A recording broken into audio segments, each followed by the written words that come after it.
The phone buzzed at 3 in the morning.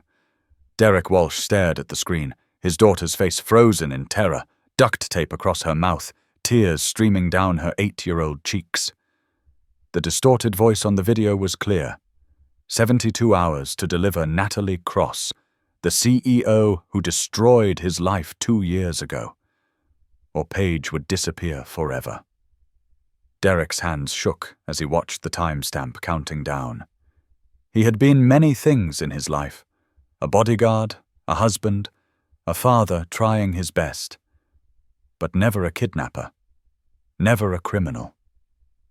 24 hours later, he stood in Natalie Cross's penthouse, gun trembling in his hand, as she sat frozen in her wheelchair, eyes wide with terror. "Please, don't hurt me," she whispered, her voice breaking. "I can't walk." Derek's finger hovered over the trigger, torn between the woman begging for mercy and his daughter's life slipping away with every passing second. What he didn't know was that pulling that trigger would be easier than the choice he'd have to make next. 48 hours earlier, Derek Walsh had been a different man. Not better, not worse, just different. He stood in the cramped kitchen of his apartment in South Boston, the morning light cutting through the broken blinds in sharp, accusing lines. The coffee maker gurgled its last breath, and he poured the bitter liquid into a chipped mug that read, "World's Best Dad," a Father's Day gift from Paige 3 years ago, back when his wife was still alive, back when the world made sense. The apartment smelled like burnt toast and loneliness, a combination he'd grown accustomed to in the 2 years since the funeral. Paige's backpack sat by the door, purple with unicorn patches she'd sewn on herself. Her lunchbox waited on the counter, packed with a peanut butter sandwich, apple slices, and a note he wrote every morning. "Love you to the moon, kiddo. Dad." Derek checked his watch. 7:15.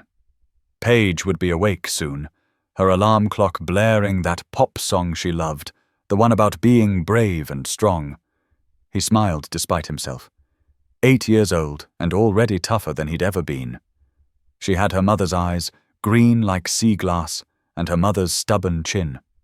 When she set her mind to something, there was no stopping her. Like learning to ride a bike without training wheels, or memorizing the entire periodic table because her science teacher said it was impossible for a second grader. That was Paige. Fearless, relentless. His entire world compressed into 4 feet of determination and scraped knees. The floorboards creaked above him. Mrs. Chen from upstairs, already awake and probably making dumplings for her grandkids. The building was old, built in the 1920s, and every sound traveled through the walls like whispers in a church. Derek could hear everything.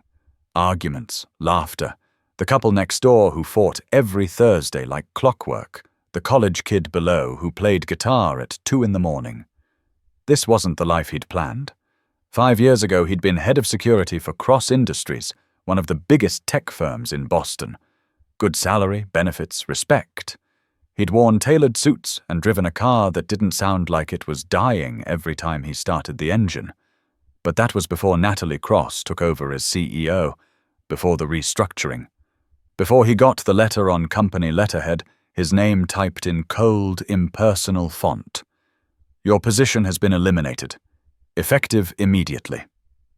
Derek pushed the memory away. It did no good, dwelling on the past.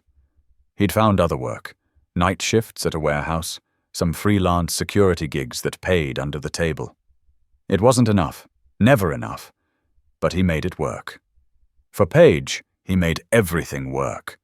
She didn't need to know how many meals he skipped so she could have seconds. She didn't need to know he sold his wedding ring last year to pay for her school supplies. She just needed to be a kid, to laugh and play and believe the world was good. That was his job now. Not protecting corporate executives or scanning security footage, just protecting her. Just making sure she never felt the weight he carried every single day. He heard her door open, the soft padding of feet in the hallway. "Dad?" Her voice was small, uncertain. Derek turned, and his heart stopped. Paige stood in the doorway, still in her pajamas, her face pale, her green eyes wide. She was holding her phone, the screen glowing in her trembling hand. "Dad, there's a man," she whispered. "He said he's outside. He said he's watching us. He said—" Derek was across the room in 3 steps, pulling her close, his mind already racing through exits and weapons and every training scenario he'd ever learned. He took the phone from her hand. The message was simple, typed in all caps. "We have something you want. Check your email." His blood turned to ice. Derek set Paige down gently, trying to keep his hand steady, his voice calm. "Go to your room, baby. Lock the door. Don't open it for anyone but me." She stared at him, her eyes searching his face for answers he couldn't give. "Dad, what's happening?" He kissed the top of her head, breathing in the smell of her strawberry shampoo, memorizing it like a prayer. "Nothing, kiddo. Just a prank. Some idiot trying to scare people. You're safe. I promise." She nodded slowly, not quite believing him, and walked back to her room. He heard the lock click. Only then did Derek allow himself to move, to pull out his laptop, to open his email with hands that wouldn't stop shaking. The video loaded slowly, buffering in cruel increments. When it finally played, Derek felt his world fracture into pieces too small to ever put back together. Paige. His Paige. Sitting in a dark room, bound to a chair, tape across her mouth. She was crying, her whole body shaking, and Derek could see the terror in her eyes, the kind of fear no child should ever know. The video lasted 15 seconds. 15 seconds that destroyed him completely. Then the screen went black, and a new message appeared. White text on a black background, each word a nail driven into his chest. "You have 72 hours. Deliver Natalie Cross to the address we provide, or your daughter dies. No police, no exceptions. We're watching. We'll know." Below the message was a photo. Natalie Cross, the woman who'd signed his termination letter, the woman who'd never even looked him in the eye as security escorted him from the building. She was sitting in a wheelchair at some gala event, wearing a red dress and a smile that didn't reach her eyes. The caption below read, "She took everything from you. Now she's your only chance to get it back." Derek stared at the screen, his mind fragmenting into 1,000 thoughts at once. This wasn't real. This couldn't be real. But he looked at the door to Paige's room, at the purple backpack by the entrance, at the lunch he'd packed with the note he'd never get to see her read. And he knew. It was real. All of it. Someone had taken his daughter. Someone was using her life as leverage to force him into a crime he'd never imagined committing. And the worst part, the part that made bile rise in his throat, was that he was already considering it, already running through scenarios, already planning how to get into Natalie Cross's penthouse, how to overpower her security, how to deliver her to whoever wanted her badly enough to destroy an innocent child's life. He closed the laptop and stood in the middle of his kitchen, surrounded by the remnants of a normal morning. Coffee growing cold, toast burning in the toaster, Paige's lunchbox waiting on the counter. The world kept spinning, indifferent to his agony. Upstairs, Mrs. Chen's grandkids laughed. Next door, the couple started their Thursday argument right on schedule. And Derek Walsh, former bodyguard, widower, father, stood alone in the wreckage of his life and made a choice that would damn him forever. He would do it. He would kidnap Natalie Cross. He would become the monster these people needed him to be. Because the alternative, losing Paige, burying another person he loved, living in a world where her laughter didn't exist, that was a hell he couldn't survive. Derek grabbed his jacket and his gun, the one he kept hidden in the safe behind the bathroom mirror. He hadn't touched it in 2 years, not since he left Cross Industries. His hands remembered the weight of it, the cold metal against his palm. He checked the clip. Fully loaded. He'd always been prepared for the worst, even when he pretended everything was fine. Maybe especially then. He took one last look at Paige's backpack, at the unicorn patches she'd sewn with thread that didn't quite match, at the keychain of a moon and stars dangling from the zipper. Then he walked out of the door and into a nightmare that would change everything. The research took him 6 hours. 6 hours of calling old contacts, hacking into databases he shouldn't have access to, pulling favors from people who owed him from his previous life. By 2 in the afternoon, Derek had Natalie Cross's entire schedule mapped out. She lived in a penthouse on Beacon Hill, 24th floor, corner unit, with a view of the Charles River. Security was tight. 2 guards at the lobby, cameras on every floor, biometric locks on the residential elevators. But Derek knew buildings like this. He'd worked in a dozen of them. Every fortress had a crack, and he just needed to find hers. Natalie Cross, 36 years old, CEO of Cross Industries for the past 3 years, after her father stepped down due to health issues. She'd restructured the entire company within 6 months of taking over, cutting 20% of the workforce to improve profit margins. Derek had been part of that 20%. He remembered the day clearly. A Tuesday in October. He'd been called into HR, handed a letter and a severance check that wouldn't cover 2 months of rent. The H manager, a woman named Patricia with kind eyes and a cruel job, had said, "It's nothing personal, just business." But it was personal. It was his livelihood, his ability to provide for his daughter, his dignity. And Natalie Cross had signed off on all of it without a second thought. Now she was in a wheelchair. Derek had found the articles online, buried under corporate press releases and stock reports. 2 years ago, Natalie had been in a car accident on Route 93. The details were vague. Something about brake failure, a multi-car pile-up, emergency surgery. She'd survived but lost the use of her legs. The company had released a statement about her resilience and determination, how she'd continued to lead Cross Industries from her hospital bed. The media loved it. The comeback story. The CEO who wouldn't quit. But Derek saw something else in those photos. He saw a woman who'd learned what it meant to lose something irreplaceable. He saw someone who finally understood that not everything could be fixed with money and lawyers and corporate restructuring. He pushed the thought away. He couldn't afford sympathy. Not now. Not when Paige's life hung in the balance. He looked at his watch. 42 hours left. The kidnappers would send him the delivery address later, once he confirmed he had Natalie. But first, he had to actually get her. And that meant breaking into one of the most secure buildings in Boston, overpowering a woman in a wheelchair, and somehow getting her out without anyone noticing. It was impossible.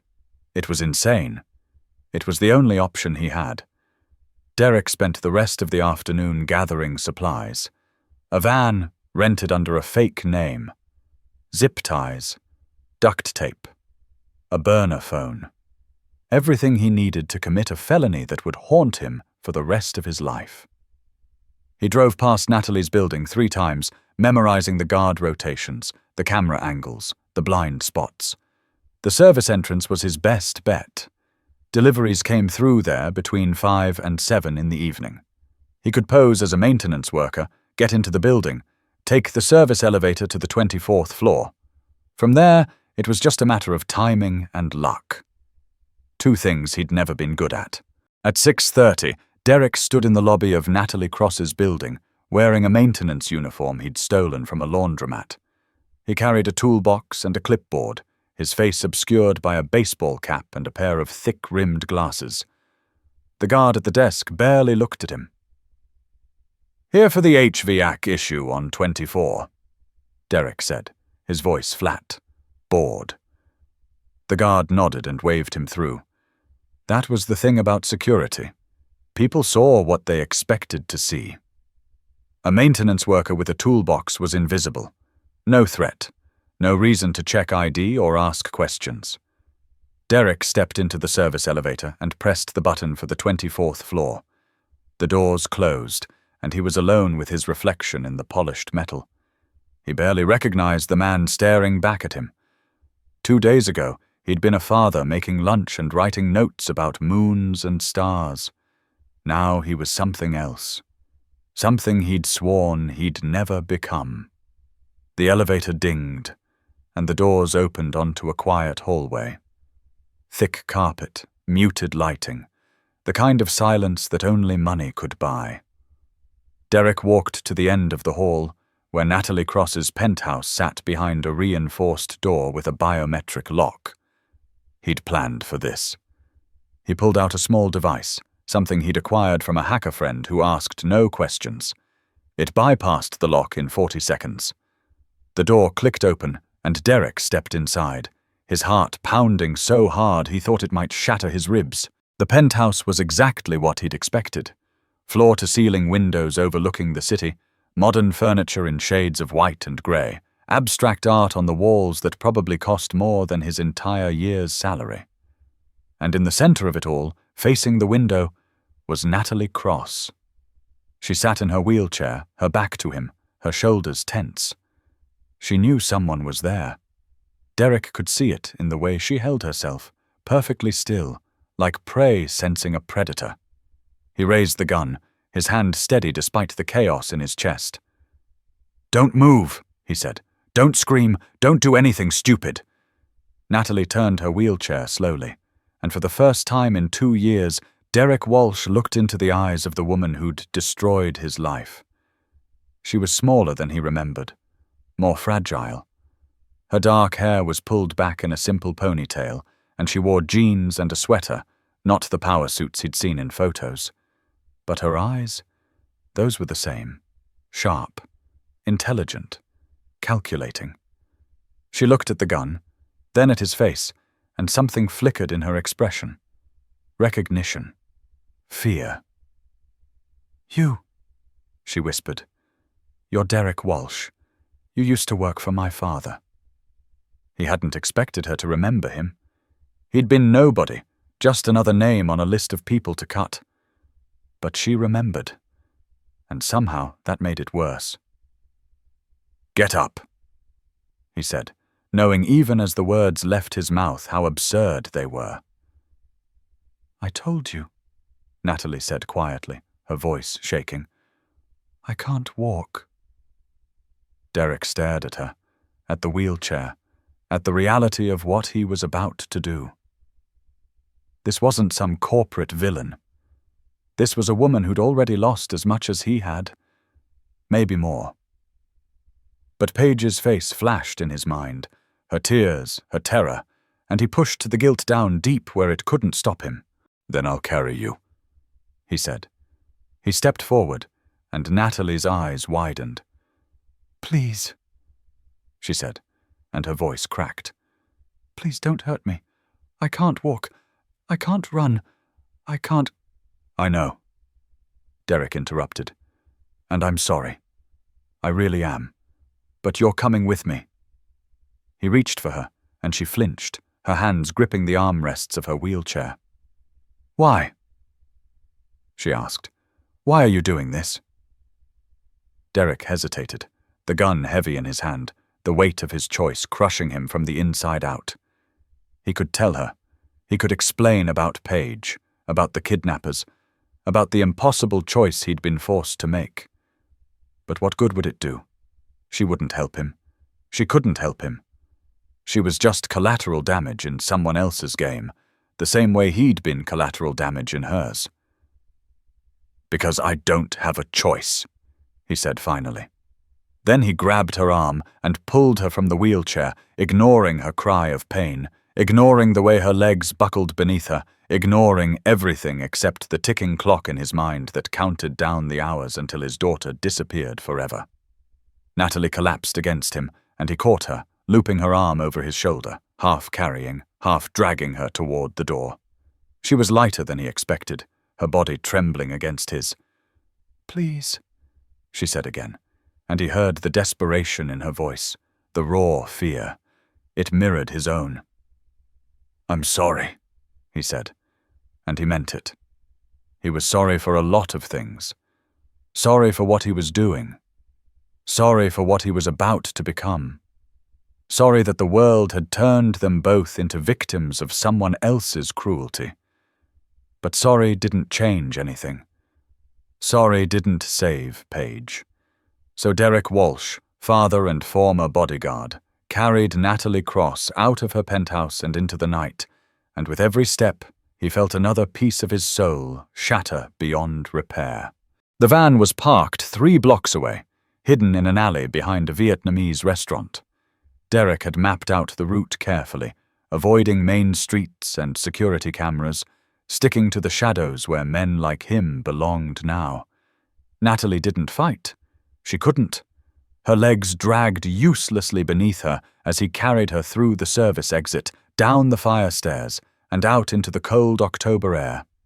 She was crying, silent tears that streamed down her face, and Derek forced himself not to look at her.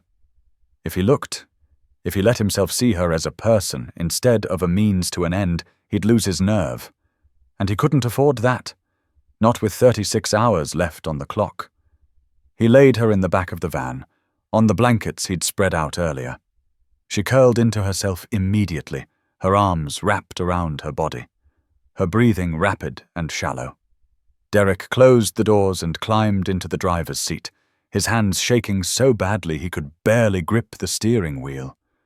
He'd done it. He'd actually done it. He'd kidnapped Natalie Cross. There was no going back now, no undoing this. No matter what happened next, he'd crossed a line that would define the rest of his life.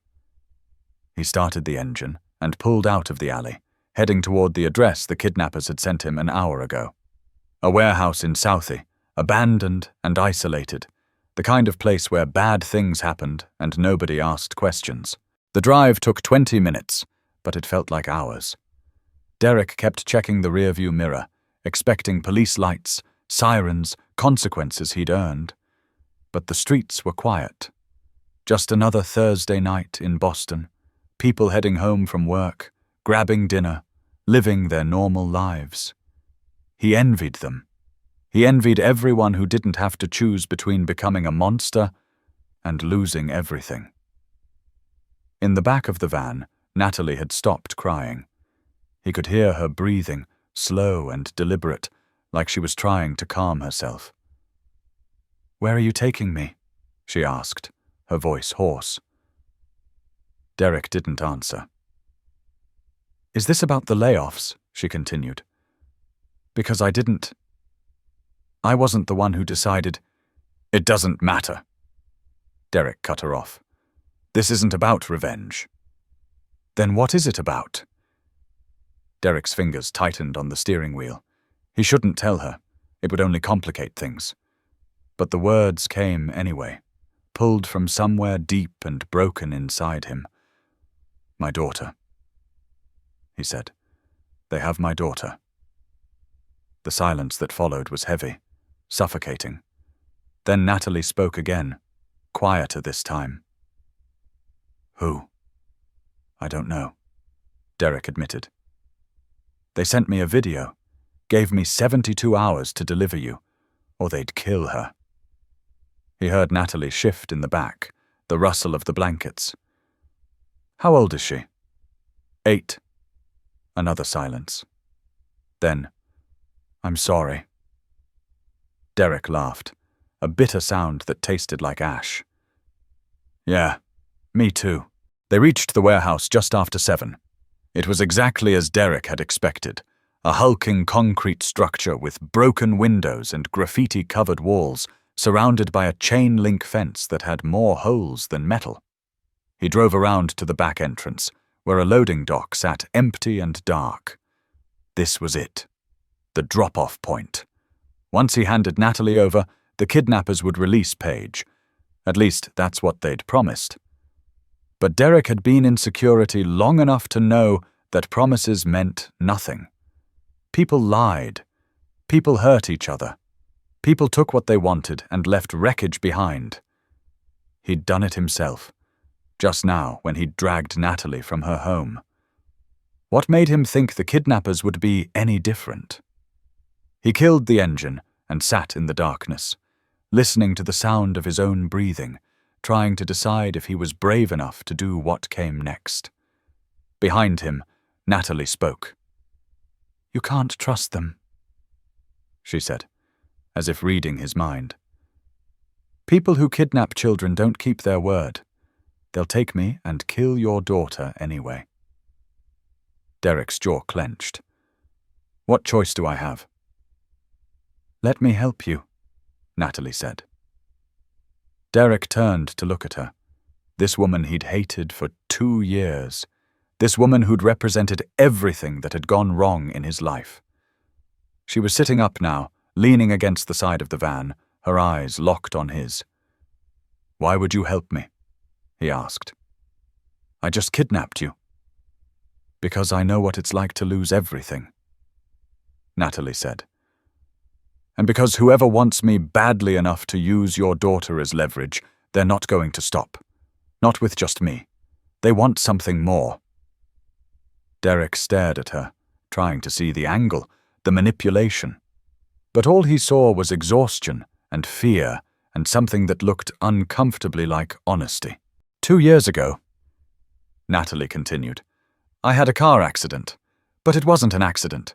Someone cut my brake lines. Someone wanted me dead." Derek felt something cold settle in his gut.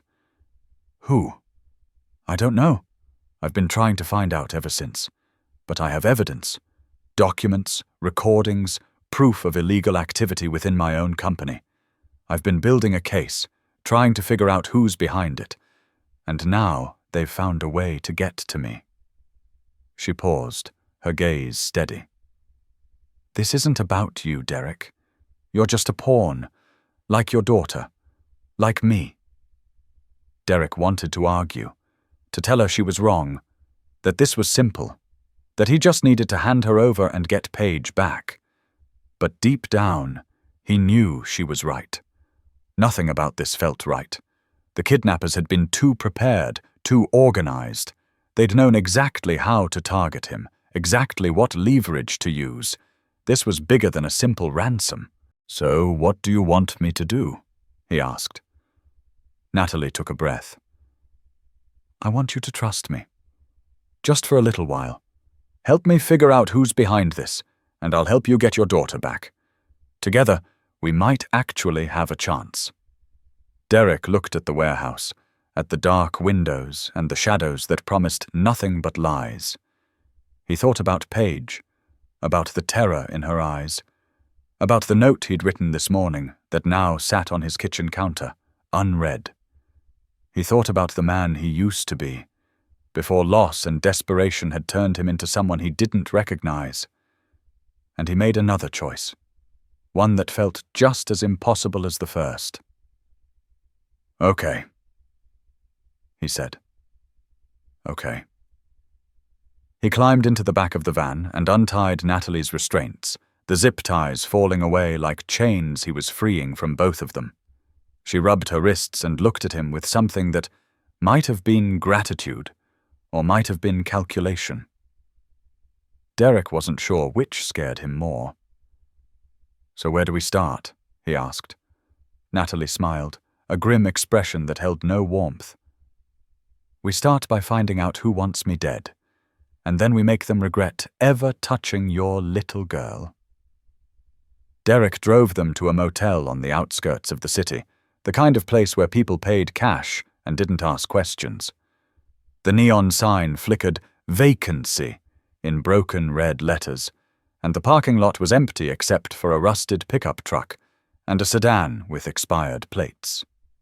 He carried Natalie inside, her arm draped over his shoulder, her body tense against his. The clerk behind the bulletproof glass didn't even look up when Derek slid 320s under the slot. "Room 12, the clerk said, pushing a key across the counter. "Checkout's at 10. They didn't make it to 10. Inside the room, Derek set Natalie down on the bed, then immediately moved to the window, checking the parking lot for any sign they'd been followed. The curtains were thin, stained with years of cigarette smoke and regret. The room smelled like bleach and desperation. Natalie pulled herself into a sitting position, wincing as she adjusted her legs. "There's a laptop in my apartment," she said, "hidden behind a false panel in my closet. It has everything: financial records, emails, security footage from the night of my accident, everything I've collected over the past 2 years. Derek turned from the window. "We can't go back there. Your security will have already reported you missing. The police will be crawling all over that building." Natalie shook her head. "Not my security. Not the police. Whoever orchestrated this, they've been watching me for years. They know my routines, my vulnerabilities. If they wanted the authorities involved, they'd have made sure it happened already. The fact that it hasn't means they're operating outside the law." Derek processed this, his mind racing through implications. "So we're dealing with someone inside your company." "Or someone my company hired," Natalie said. "Someone with access to everything." Derek's phone buzzed and his heart stopped.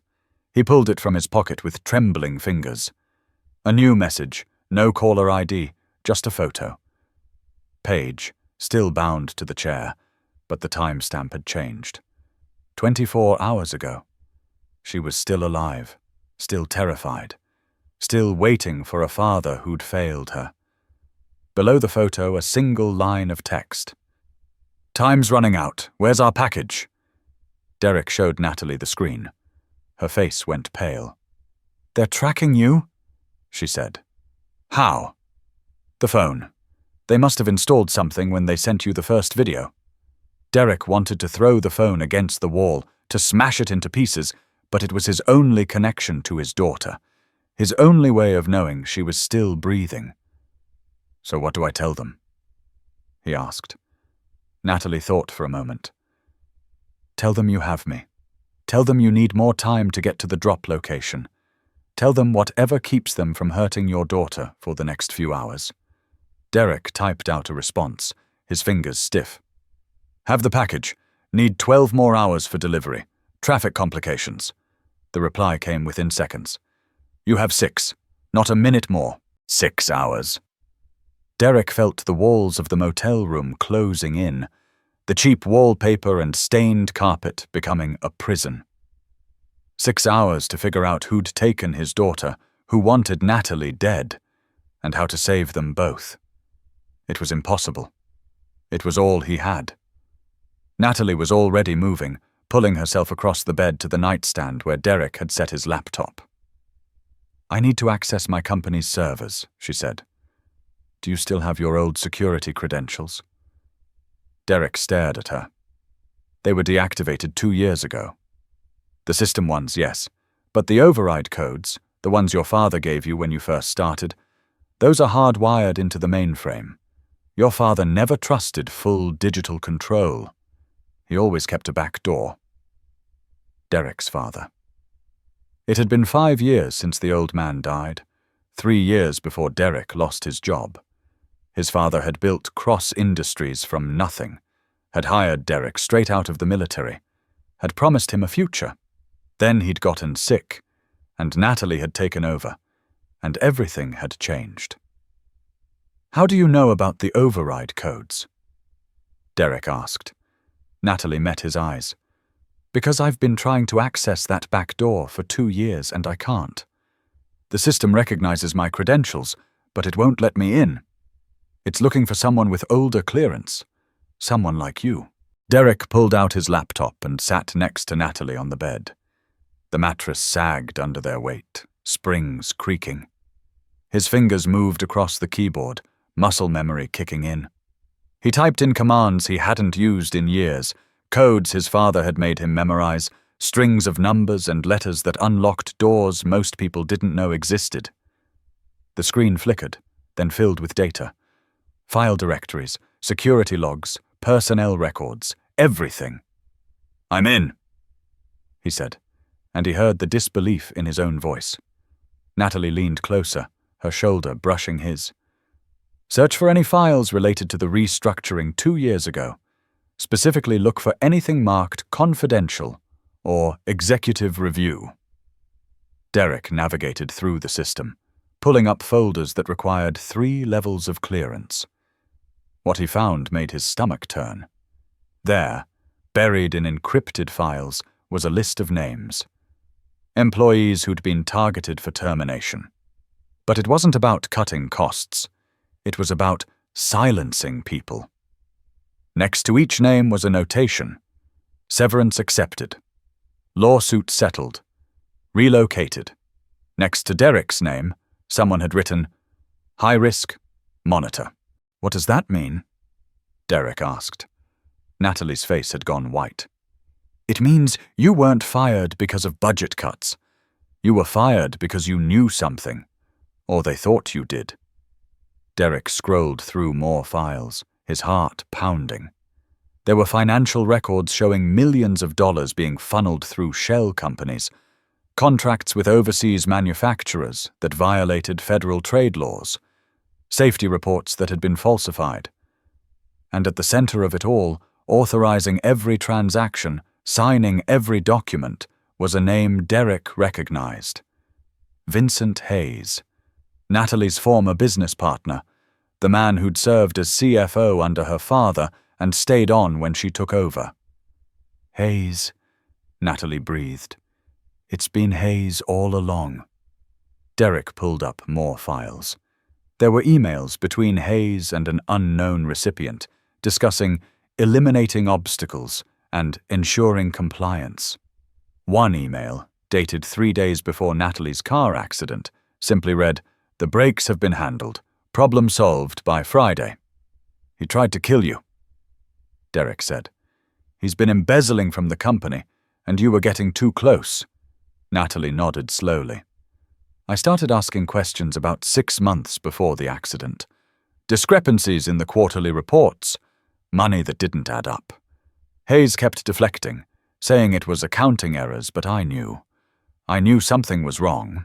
Derek kept searching, driven by a fury he didn't know he still possessed. Then he found it. A file dated yesterday, marked Walsh Operation. Inside were surveillance photos of his apartment building, of Paige walking to school, of Derek at the warehouse where he worked night shifts, and a detailed plan, outlined with clinical precision, describing exactly how they'd use his daughter to force him to kidnap Natalie.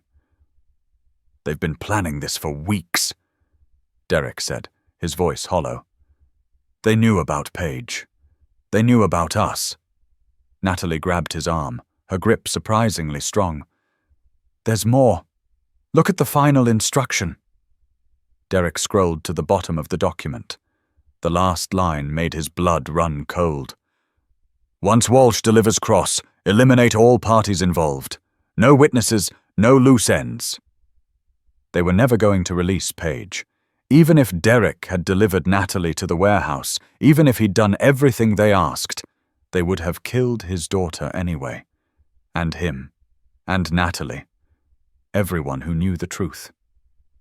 Derek stood up so fast the laptop nearly tumbled to the floor. "We need to find Hayes, now!" "We need to find your daughter first," Natalie said. "The file mentions a location. Did you see it?" Derek hadn't. He'd been too focused on the betrayal, the manipulation. He scrolled back through the document, scanning for any mention of where they were holding Paige. There, buried in the operational details. Assets secured at Hayes Secondary Property, 1847 Industrial Drive. Derek had the address mapped within seconds. An abandoned factory on the south side, one of the properties Cross Industries had acquired during an expansion 3 years ago and never developed. It was perfect. Isolated. Off the books. The kind of place where screams wouldn't carry. He grabbed his jacket and his gun. "We're going." Natalie pulled herself toward the edge of the bed. "You can't just walk in there. Hayes will have security. Armed guards.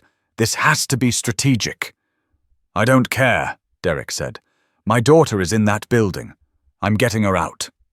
"And getting yourself killed in the process," Natalie countered. "Which helps no one." Derek wanted to argue, wanted to rage against her logic, but she was right. Charging in blindly would get them all killed.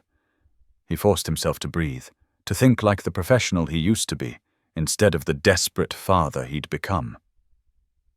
"What do you suggest?" Natalie reached for her phone. Not the burner Derek had been using, but her own, which she'd kept hidden in her jacket. "I suggest we call in reinforcements. People I trust. People Hayes doesn't own." "Who?" "My head of security. His name is Crawford. He's been investigating the accident with me. He's the only person in the company I'm certain isn't compromised." Derek hesitated. Bringing in more people meant more variables, more chances for things to go wrong. But it also meant better odds. And right now, he needed every advantage he could get. "Make the call," he said. Crawford arrived 30 minutes later, driving a black SUV with tinted windows. He was in his 50s, built like someone who'd spent decades in the military, with grey hair cut short and eyes that missed nothing. He took one look at Derek, then at Natalie, and nodded.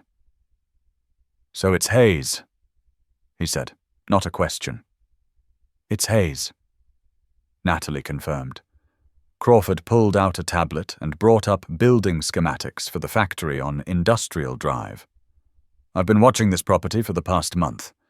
Hayes has been using it as a base of operations.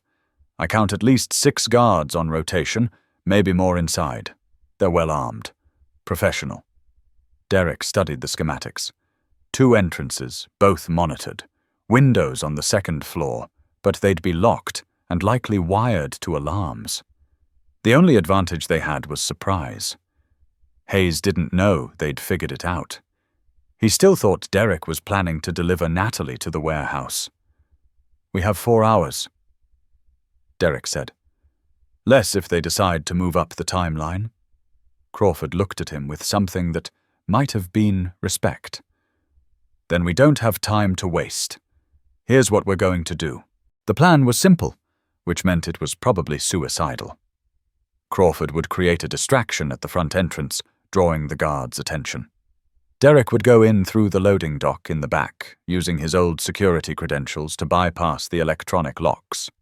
Natalie would stay in the SUV with a direct line to the police, ready to make the call if everything went sideways. Derek hated leaving her behind, hated relying on a man he'd just met.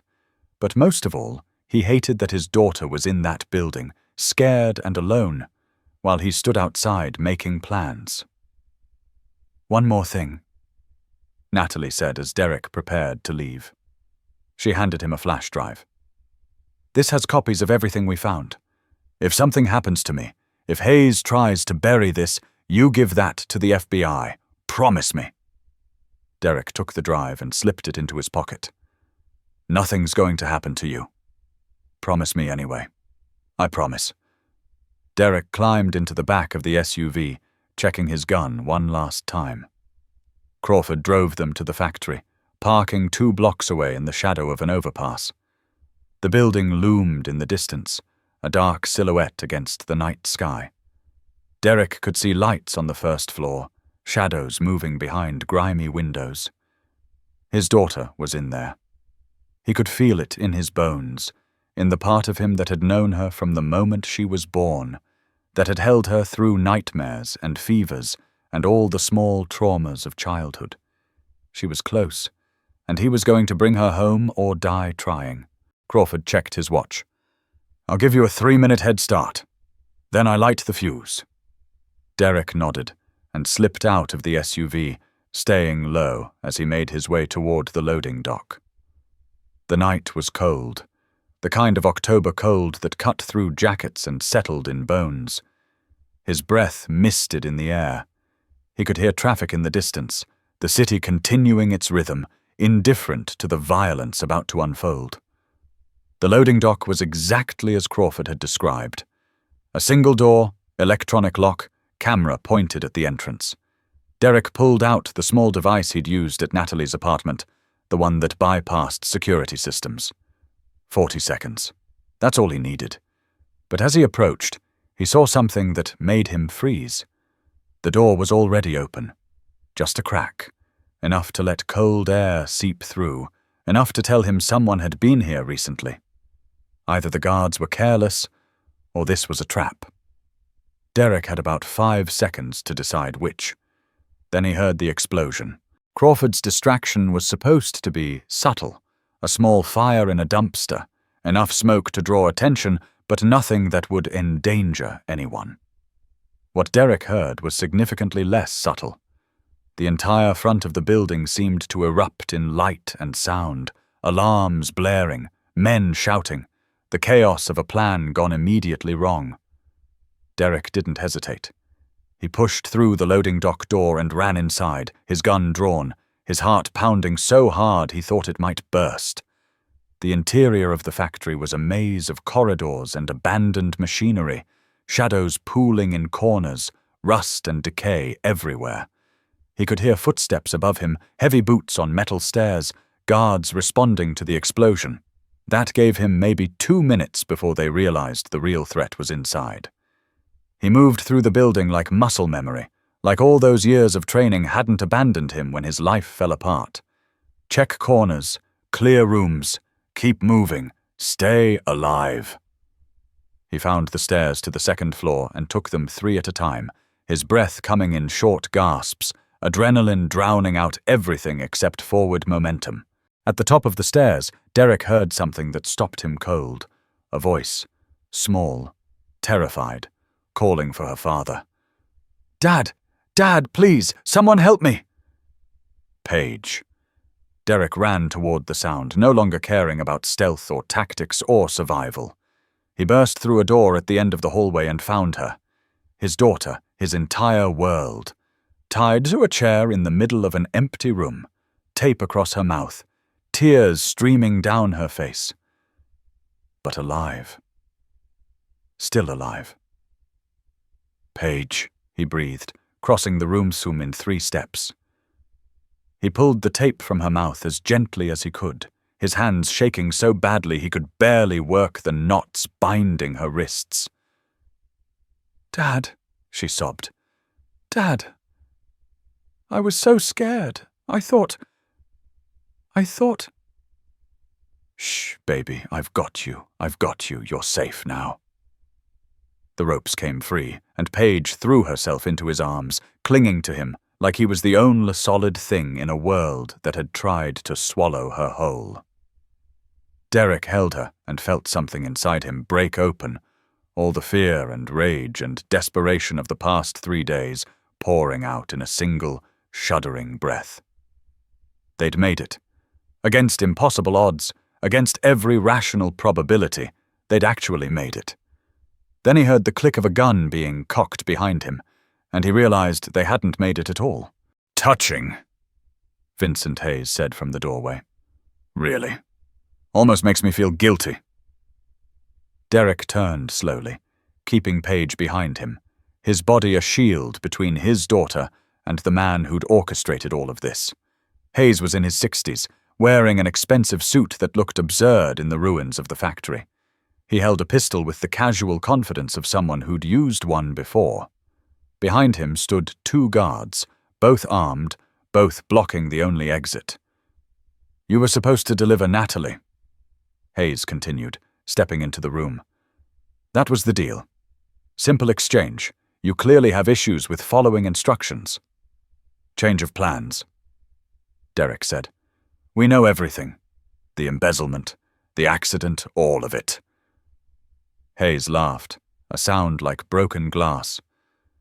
"Of course you do. Natalie was always too smart for her own good. That's why I tried to kill her the first time, and why I'm going to succeed this time." He raised the gun, aiming not at Derek, but at Paige, and Derek felt time slow down, felt every second stretch into eternity. He saw Hayes's finger tighten on the trigger, saw the calculation in the man's eyes, saw the end of everything he'd fought for. And then Derek moved, not away, toward. He launched himself at Hayes with every ounce of strength he had left, tackling the older man before he could fire. They hit the ground hard, the gun skittering across the floor. Derek heard Paige scream, heard the guards shouting, but all he could focus on was Hayes beneath him, struggling, still dangerous. He'd spent 2 years being afraid of poverty, of failure, of losing what little he had left. But in that moment, Derek Walsh was not afraid. He was fury given form. He was every father who'd ever fought to protect his child. He was retribution. His fist connected with Hayes's jaw once, twice, 3 times, until the man stopped moving, stopped fighting, stopped being a threat. Then Derek grabbed the gun and turned to face the guards. They had their weapons drawn, but they were hesitating, looking at each other, uncertain. These weren't soldiers. They were hired muscle who'd expected an easy payday, not a war. "Leave," Derek said, his voice cold and flat. "Walk away now, or I will put you down." For a long moment, nobody moved. Then one of the guards lowered his weapon. "This isn't worth it," he muttered to his partner.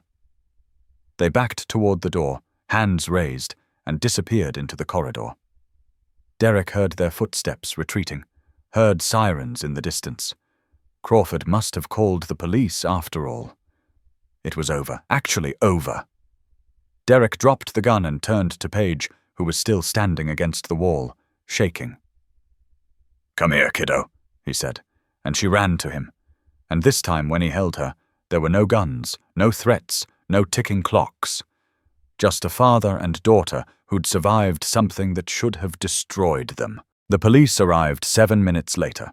Crawford had indeed called them, along with the FBI and what looked like every federal agent in Massachusetts.